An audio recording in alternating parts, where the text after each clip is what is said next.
ក្លឹបផ្សេងបាទយកប្រសិនបើមានការចាប់អារម្មណ៍ប៉ុន្តែនៅក្នុងការដាក់ឲ្យកីឡាករទាំងអស់នឹងចាក់ចែងនោះគឺมันមានតម្លៃខ្លួនទៀតបាទសង្ឃាអញ្ចឹងបាទ free transfer តែម្ដងអញ្ចឹងបើសិនបើក្លឹបណាដែលគាត់អាចមានលទ្ធភាពនៅក្នុងការដែលផ្ដល់ប្រាក់បាទកម្លាំងពលកម្មទាំងប្រាក់សប្តាហ៍ក៏ដូចជាប្រាក់ខែនោះគឺអាចយកបានបាទអាចយកបានអញ្ចឹងចេតនារបស់ក្លឹបគឺមិនបន្តទៀតទេបាទជាក់ស្ដែងមានកីឡាករខ្សែការពារបាទចំនួន2រូបដែរបាទ Johnny Evans បាទជាមួយនឹង Lindelof និងខ្សែបម្រើកណ្ដាល Christian Eriksen ដែលបច្ចុប្បន្ននេះវ័យរបស់គាត់ចូល37ឆ្នាំដែរហើយបាទអញ្ចឹងសម្រាប់កីឡាករបាទដំបូងតែម្ដងគឺ Johnny Evans បាទបងប្អូនប្រកាសជាស្គាល់គាត់ហើយកីឡាកររូបនេះចាប់ផ្ដើមដំបូងគឺជាកីឡាករបាទយុវជនរបស់ក្លឹបបេសាចក្រហម Manchester United ទេ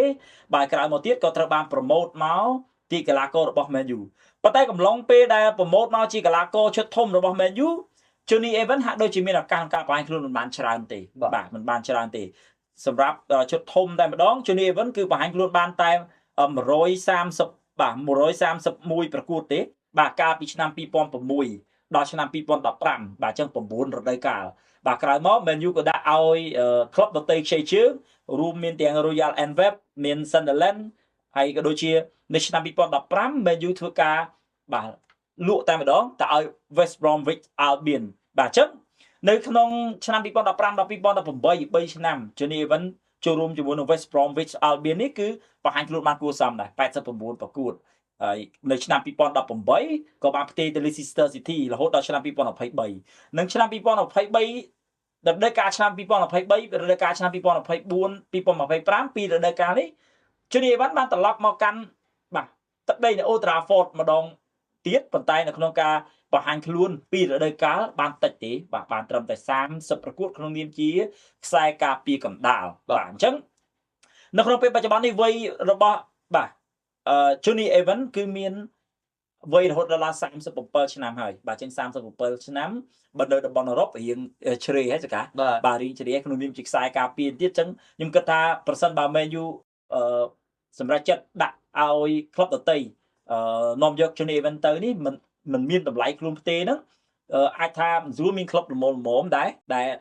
មានខ្ទង់ចំណាយដែលអាចនឹងចរចាប្រាក់ខែឬក៏ប្រាក់សប្តាហ៍ត្រូវទៅគ្នាអញ្ចឹង Johnny Evans អាចនឹងបន្តទេប៉ុន្តែខ្ញុំគិតថាគាត់មិនបញ្ចប់អាជីពត្រឹមវ័យ37ឆ្នាំហ្នឹងទេបាទសម្រាប់រូបគាត់ណាបើយើងមើលទៅកាយសម្បទារបស់គាត់ក៏នៅតែមាំទាំល្អគ្រាន់បើដែរបាទមួយរូបទៀតគឺកីឡាករ Lindelof បងប្អូនបាទ Lindelof នេះគឺជាកីឡាករខ្សែការពារមួយរូបបាទវ័យ30ឆ្នាំដែរបាទបើធៀបជាមួយនឹង Johnny Evans Victor Lindelof បាទគឺជាកីឡាករខ្សែការពារកណ្ដាលហើយគាត់មានសញ្ជាតិដើមបាទស៊ុយអែតបាទស៊ុយអែតបាទអញ្ចឹងស៊ុយអែតធ្លាប់ជាប់ឈុតយុវជនរបស់ស៊ុយអែតធ្លាប់ជាប់ឈុតធំរបស់ស៊ុយអែតដែរហើយនៅក្នុងការជាប់ឈុតធំនេះគឺយើងឃើញថាតាំងពី2016មកបាទអញ្ចឹងគឺគ្រាន់បើដែរបាទបង្ហាញខ្លួនបាន70លើកជាងបាទគាត់គឺជាកីឡាករដែលបច្ចុប្បន្ននេះគេហៅថា free agent free transfer ហើយបាទសម្រាប់ Man U គឺ Man U មិនត្រូវការទៀតទេនិយាយពីសារសាមញ្ញតែម្ដងតែបើតែចូលរួមជាមួយនឹង Man U តាំងពី2017រហូតដល់2025នេះសរុបទៅ7រដូវកាលចូលជិត8រដូវកាលហើយប៉ុន្តែបង្ហាញខ្លួនឲ្យ Man U បាន194លើកទេបាទហើយក្នុងនាមជាខ្សែការពារក៏ធ្លាប់ស៊ុបបញ្ចូលទីឲ្យ Man U បាន4គ្រាប់ដែរបាទអញ្ចឹងពីដើមទីតែម្ដងគាត់គឺជាកីឡាករយុវជនរបស់ Benfica បងប្អូនបាទ Benfica គឺជាក្លឹបបាល់ទាត់ដ៏ធំមួយនៅឯ Portugal ហើយបន្ទាប់ពីចូលរួមជាមួយនឹង Benfica ឈុតយុវជនក៏ត្រូវបានប្រម៉ូតមក Benfica ឈុត B បាទឈុត B ក្រោយមកក៏លេងឲ្យឈុតធំតែម្ដងនៅឆ្នាំ2013បាទ2013ដល់2017បាទ4រដូវកាលអញ្ចឹង2017រហូតដល់2025ថ្មីនេះគឺគាត់រួមរស់ជាមួយនឹង Man U ប៉ុន្តែឥឡូវនេះ Man U បានប្រកាសហើយថាប្រសិនបើមានក្លឹបណាចង់បាន Lindelof ដែលជាកីឡាករខ្សែការពារកណ្ដាលឬក៏លេងជាខ្សែការពារស្លាប់ក៏បាននោះគឺអាចធ្វើការចាយចៅឬក៏ចរចាជាមួយនឹងកីឡាករផ្ទាល់បានបាទអញ្ចឹងការនាំយកគឺអត់មានអស់តម្លៃអីត្រូវបង់មក Man U ទេបាទនឹងកីឡាករមួយរូបចុងក្រោយបងប្អូនបាទកីឡាករមួយរូបនេះគឺជាកីឡាករដែលបងប្អូនទទួលស្គាល់ថាជោគជ័យមែនទែននៅឯ English Premier League ក្រៅពី Man U អញ្ចឹងកីឡាករ Christian Eriksen បាទគឺជាកីឡាករសញ្ជាតិដាណាម៉ាកហើយគាត់មានតួនាទីជាខ្សែបម្រើបាទខ្សែបម្រើកណ្ដាលមកដល់ពេលបច្ចុប្បន្ននេះវ័យរបស់គាត់33ឆ្នាំទេបាទសម្រាប់ Christian Eriksen ហើយ គាត់ធ្លាប់ចូលរួមជាមួយនឹងក្លឹបធំច្រើនបាទនៅឯតំបន់អឺរ៉ុបរាប់ចាប់តាំងពីក្លឹបបាល់ទាត់ Ajax Spurs Inter Milan Brentford និងចុងក្រោយគឺនៅ Manchester United ទាំងឯងរូបគេហាក់ដូចជាសឹងតែបាត់បង់ឱកាសក្នុងនាមជាកីឡាករអាជីពទៅហើយម្លងពេលដែលគាត់បង្ហាញខ្លួនឲ្យក្រុមជម្រើសជាតិមានការកាំងបេះដូងនៅលើទីលានសកាម្លងពេលនេះខ្ញុំគិតថា Christian Eriksen ប្រហែលជាមិនមានជីវិតបន្តឬក៏អាចនឹងមានឱកាសជាន់នៅលើទីលានបន្តទៀតទេប៉ុន្តែជាការខិតខំប្រឹងប្រែងរូបគេក៏បានមានឱកាសក្នុងការមកចូលរួមជាមួយនឹងក្រុមបិសាចក្រហម Manchester United អំឡុងពេលដែល Brentford បាទបញ្ចប់កុងត្រាឬក៏មិនបន្តកុងត្រាជាមួយគាត់អញ្ចឹងការដែលគាត់មកចូលរួមជាមួយនឹង Man U នេះក៏មានតម្លៃនឹងផ្ទេដែរបាទគឺ free transfer ដូចគ្នាអញ្ចឹងឥឡូវនេះ Man U ក៏ដែរប្រសិនបើមានក្លឹបណាចង់បានកីឡាករវ័យ33ឆ្នាំបាទគឺកីឡាករ Christian Eriksen នេះបាទអញ្ចឹងសរុបមកវិញនៅក្នុងពេលបច្ចុប្បន្នក្រៅពីខ្សែប្រយុទ្ធដែលកាលពីម្សិលមិញយើងបានជម្រាបជូនថាមានកីឡាករ Hojlund និងកីឡាករ Ziggy ដែល Man U កំពុងតែប្រកាសដាក់ឲ្យលក់ប៉ុន្តែគាត់ខ្សែប្រយុទ្ធគឺត្រូវការចាយលុយហើយបើសិនបើចង់បានZiggy ឬក៏ចង់បានកីឡាករ Hojlund មកគឺត្រូវចាយលុយប៉ុន្តែបើកីឡាករ3រូបដែលខ្ញុំជម្រាបជូនអំបញ្ញមិញបាទបញ្ជាក់ជូនម្ដងទៀតមានកីឡាករ Jonny Evans ដែលជាខ្សែការពារកណ្ដាលមានកីឡាករ Lindelof ដែលជាកីឡាករខ្សែការពារកណ្ដាលឬក៏ខ្សែការពារស្លាបនឹងនិងកីឡាករទី3 Christian Eriksen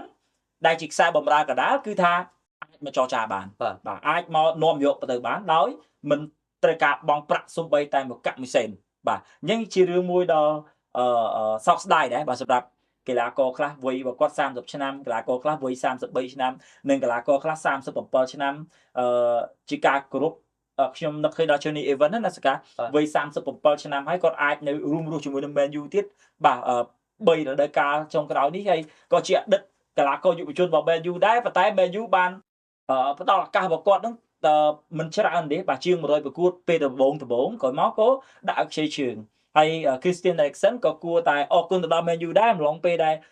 មិនមានក្លឹបណាត្រូវការបាទម្លងពេលដែល Brentford បញ្ចប់កុងត្រានឹងកិច្ចសន្យាជាមួយគាត់គឺគាត់បានមកចូលរួមជាមួយ Man U ប៉ុន្តែទទួលបានតែប្រាក់ខែទេអត់មានតម្លៃខ្លួនផ្ទេទេបាទមួយទៀត Lindelof ដូចគ្នាដែរ Lindelof ក៏គាត់ជោគជ័យដែរបាទរាប់ទៅណាហើយប៉ុន្តែគាត់ថារជ្ជកាលជំនាន់លោក Ruben Amorim នេះដែលជាគ្រូបង្វឹកក្រោយនេះគឺប្រហែលជាមានការជជែកដែរថាអូខេគួរតែបើកផ្លូវគាត់ហើយបាទតើតើជាមួយនឹងកីឡាករទាំង3រូបដែលបងនិវិតបានជំរាបជូនទៅកាន់ប្រិមិត្តមុននេះគឺប្រិមិត្តប្រកាសជាស្គាល់ហើយអ្នកគ្រប់គ្រងវិស័យក្រហមមែនតើកីឡាករបាទ Jonny Evans នេះគឺជាការ DNA របស់វិស័យតែម្ដងបាទពីព្រោះតែចេញមកពីថ្នាក់យុវជនបាទបន្ទាប់ពីការលេងឲ្យការក្លឹបធំបាទក៏ដូចជាក្រុមធំបាទមិនជោគជ័យគាត់ត្រូវទៅខ្ចីជើងទៅក្លឹបបាទផ្សេងប៉ុន្តែក៏គាត់ត្រឡប់មកក្លឹបដើមរបស់គាត់ដែរបាទអញ្ចឹងសម្រាប់ event បាទ Jonny Evans នេះគឺថាគាត់ដល់ពេលវេលាដែលគាត់ត្រូវចាក់ចេញហើយបាទហើយសម្រាប់ Christian Eriksen ក៏ដូចគ្នាដែរមែនតើទៅ Eriksen ការគាត់នៅ Spurs គឺល្អបាទល្អណាស់ប៉ុន្តែគាត់ថាពេលនោះកំឡុងពេលនោះ Man U ធ្លាប់ចាប់អារម្មណ៍ដែរតើ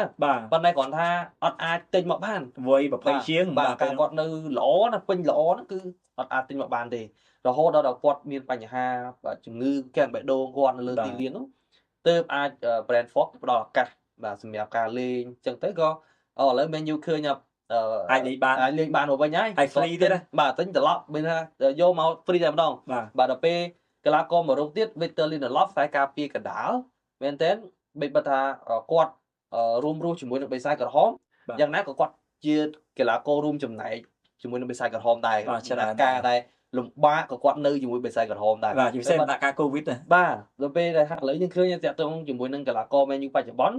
មានកីឡាករក្មេងៗដូចជា Lenny Yoro Lisandro Martinez កីឡាករ Harry Maguire កំពុងតែ challenge គ្នាចឹងមានថា Lindelof ត្រូវតែរកក្លឹបផ្សេងដើម្បីមានឱកាសបន្តអាជីពរបស់គាត់តទៀតបាទអញ្ចឹងតាក់ទងជាមួយនឹងកីឡាករទាំង3រូបបាទប្រិមិត្តបានជិះហើយសម្រាប់វិស័យក្រហមនាពេលបច្ចុប្បន្នគឺបាទដាក់ free តែម្ដងដាក់ free transfer ក្លឹបណាចង់បានចរចាតែប្រាក់ខែទៅគឺអាចយកបានហើយបាទឥឡូវនេះខ្ញុំបាទសូមបន្តទៅសាច់រឿងបាទមួយសាច់រឿងទៀតបាទតាក់ទងជាមួយនឹងអតីតបាទកីឡាកររបស់ក្លឹបវិស័យក្រហម Manchester United ដែរបាទគឺដំណើរជីវិតរបស់កីឡាករ Paul Pogba ដែលជាកីឡាកររបស់ក្រុមជម្រើសជាតិមន់គោកបារាំងបាទប្រិមិត្តប្រកាសជាស្គាល់ហើយបាទ Pogba នេះគឺថាជាខ្សែបម្រើឆ្នើមតែម្ដងបាទសម្រាប់ក្លឹបបាសេះវងកង់ Juventus ក៏ដូចជាបាទក្លឹបវិស័យក្រហម Manchester United មែនតើសម្រាប់ Paul Pogba នេះគឺជាគេថា បាទមែនទេគាត់គឺជាថ្នាយុវជនដូចគ្នាបាទជាថ្នាយុវជនបាទកើតចេញពីយុវជនរបស់បិសាចក្រហមប៉ុន្តែមុននឹងចូលមកជាថ្នាយុវជនរបស់បិសាចក្រហមគឺគាត់ធ្លាប់វឹកហាត់នៅឯបារាំងដែរបាទមានរុយស៊ីមានតូស៊ី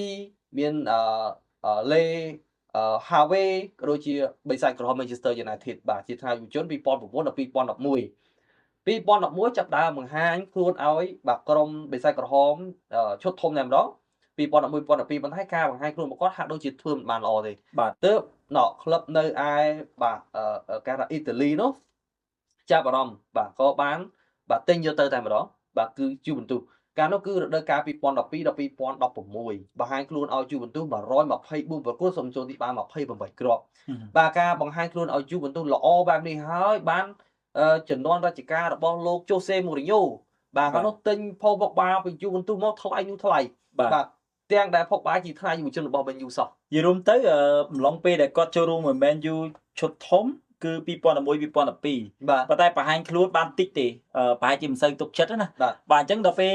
មិនដឹងថាគ្រូបង្វឹករបស់ជូនទូមិនទេតាថ្នាក់នាំជូនទូមើលឃើញបាទជាកីឡាករដែលជាកីឡាករ talent ណាមានទេពកោសល្យអញ្ចឹងក៏នាំយកទៅបាទក៏នាំយកទៅហ្នឹងកាលហ្នឹងតម្លៃធូរទេបាទទៅជូនទូដល់ពេលជូនទូយកមកអបសំទោសដល់ពេល Man U ឃើញថាប៉ុកបាល្អទៅជូនទូយកមកវិញថ្លៃបណ្ដោយបាទថ្លៃបាទតម្លៃយើងខាតបាទ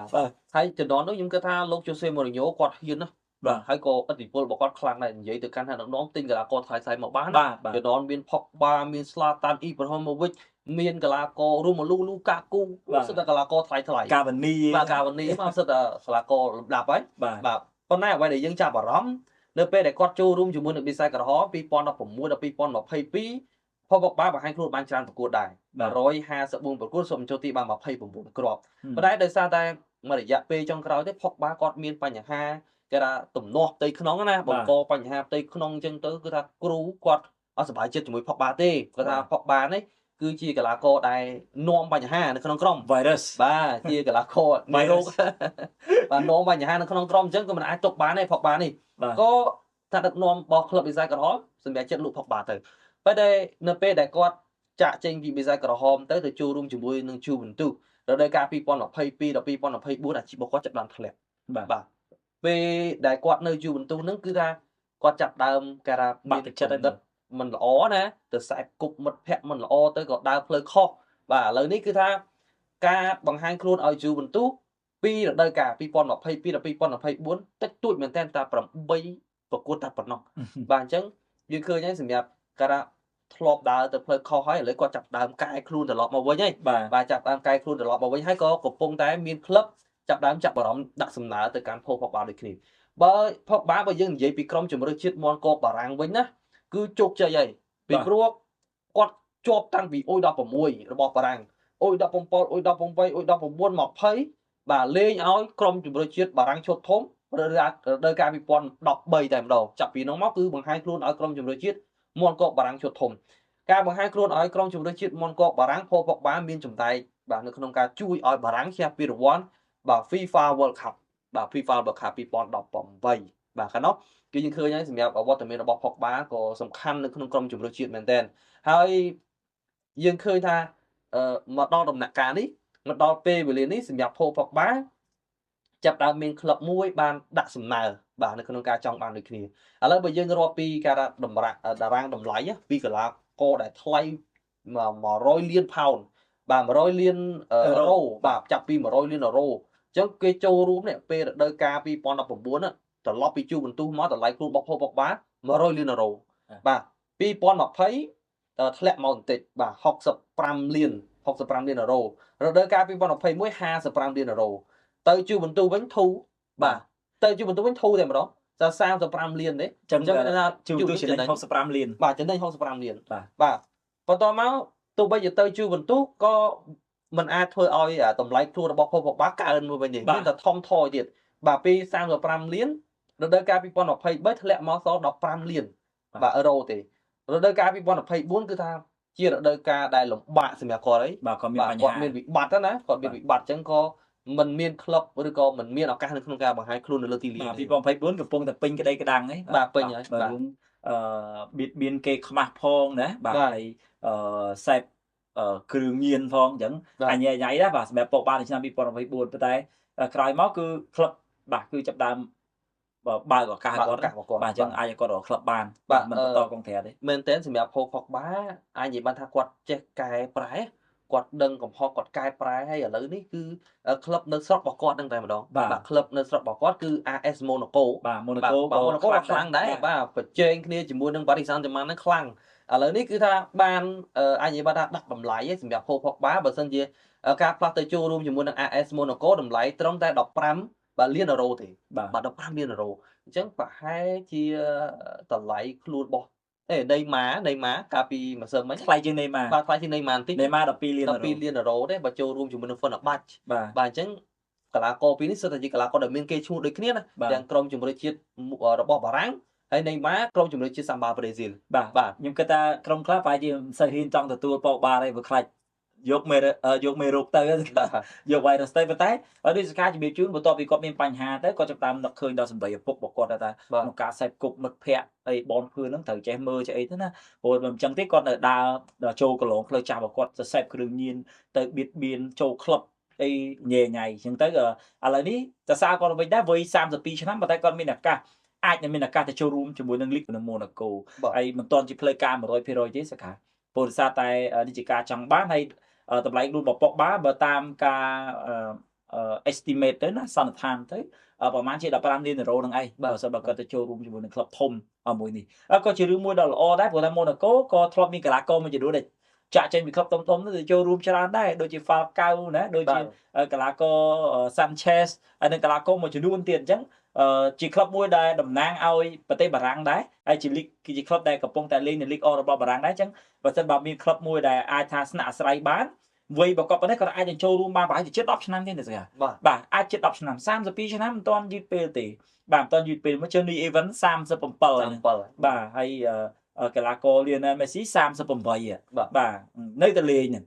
ដូចជា Christian Eriksen បងគាត់ផងណាបាទ33ឆ្នាំបាទក៏កំពុងតែរកក្លឹបដែរគាត់ថាមិនមកទេបាទប្រមូលគ្នាប៉ុកបាជើងនេះ Evans Christian Eriksen Lindelof ហ្នឹងទៅ Monaco តែម្ដង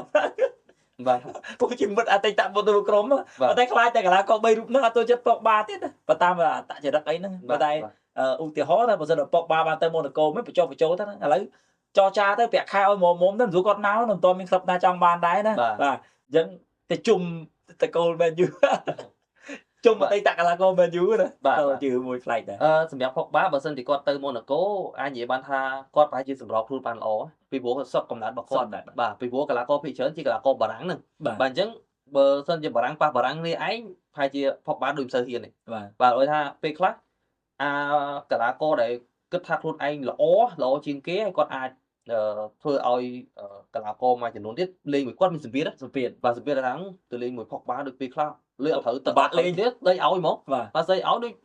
កីឡាករផាវ៉ាតសុំស្អីឲ្យបាទផកបាស្អីឲ្យហ្មងកាលលេងអកឹមជាមួយជាតិបាទដល់ពេលអញ្ចឹងកីឡាករមួយចំនួនមានសម្ពាធប៉ុន្តែ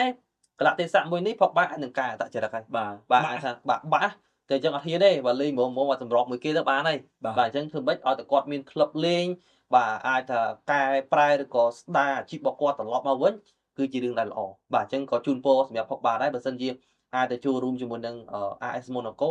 នៅឯបារាំងក៏ជារឿងមួយដែលល្អ